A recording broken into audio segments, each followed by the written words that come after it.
This is a real question that went to an advice column. Okay. Here's the question.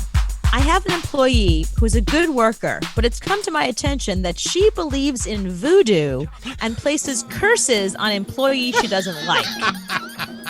How do I handle this? That is a real question in an advice column, in a syndicated column that is in lots of different papers. That's real. That's real. That's real. Wow, that's a question for HR. I think you fire the boss for asking that question.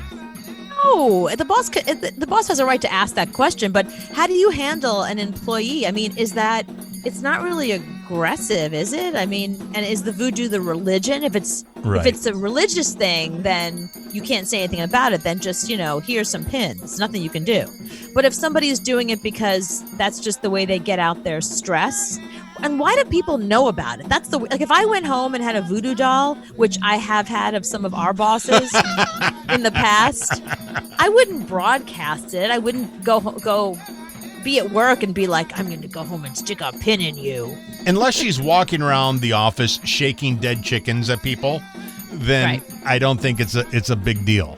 Yeah, if she wants to let off steam and stick a couple of dolls, a couple of pins in a couple of dolls at home, that's her prerogative. But the thing is, it is like bullying. Because if you tell somebody about it, the fact that the boss knows about it, it means that the boss also knows that the employees know. That's the problem. It's almost like an aggressive thing. It's almost like if I said to you, you know what? I got a dartboard at home, and every time somebody at work pisses me off, I stick their face on the dartboard and I just throw darts at it. That's pretty aggressive, and that does not really, that's sort of a hostile work environment, I'd say. Right, but if you're going home and boiling eye of newt and sacrificing a goat because you don't like your boss, I don't think that's worth firing. I don't think you can fire somebody for that. If they're at home boiling eye of newt and toe of dog and wing of bat and tongue of frog, I think that's the right thing from Macbeth. I can't remember, but I think so. Then that's their prerogative.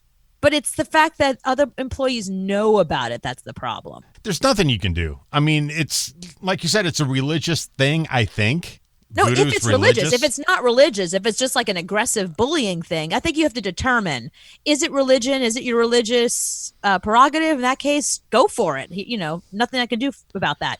But if it's to be aggressive and to create a hostile work environment, then it's a problem. Right. If you're burning sage at work and trying to get, rid of the bad voodoo. That's what we should have done. Every time we go someplace new, let's burn some sage. And get a priest.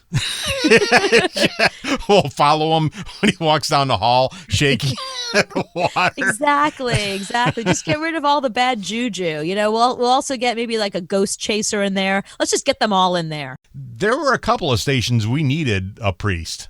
That must be so tough on priests, though. Like everywhere they go, they're probably being asked to bless everything. Can you bless these keys? I have a new car. Can you bless this? I understand blessing like a baby. That makes sense. But can you bless my new shoes? I have a new job. That's one of those occupational hazards. It's like, don't ask me to bless your feet. It's the same thing if you're a dentist. I got this tooth, back here. Can you look at? No, right. I'm off the clock. Stop it. Right, we're at a party. Just hand me a beer and right. Close your mouth. I'll bless the beer, and you can come in on Monday, and we'll look at that tooth. Whatever your job is, you're being asked at the party. What else are you going to talk to people about? Yeah, that's why we have such a terrible job. No one ever asks us anything at parties. Like nobody, as soon as you say, I do radio for a living, you can't do anything for me. Yeah, no, you always hear, I could have done radio. People told me my whole life I have a good radio voice. I have a good radio voice. I should do that. I got a great voice. I've been thinking about starting a radio show. That we do get once in a while, but I think it's harder for doctors. So I think what you do is you have to hang out with doctors, because then no one will say to you, oh, I was wanting to do a radio show. They're too busy asking the doctor, is this look infected? Right. I was doing mornings on a station when I had my 10-year high school reunion. Mm-hmm. And I didn't want to tell people that I did mornings on a radio station. So I took calls for a whole show one time on what I should tell people I do for a living at the high school reunion, because I didn't want to tell them radio, because I was ready for them to say, I want to do that too. What was the best suggestion someone gave you? I can't remember. It was so long ago, but I had a list of stupid jobs that are like, oh, that is great. I'm so telling people I do that. Something they'll never ask you about? That's what you were looking for? Yes. Just something strange that I could get away with. Funeral director, something like that nobody wants to talk about. Right. So that's what I do. Oh, well, I'll go over here. That's what I wanted. I didn't want anybody standing around talking to me and telling me how great their cousin is in Florida. That's I'm an embalmer. That's what I do. I prepare dead bodies, and your makeup is fantastic.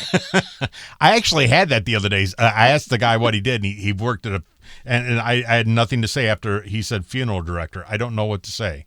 Because that's not what he really does. That's what he was told to say. He has actually a very interesting job, and he was trying to avoid having that conversation with you. Yeah, he does mornings at the big radio station here. He does morning radio. It was actually John Boy from John Boy and Billy.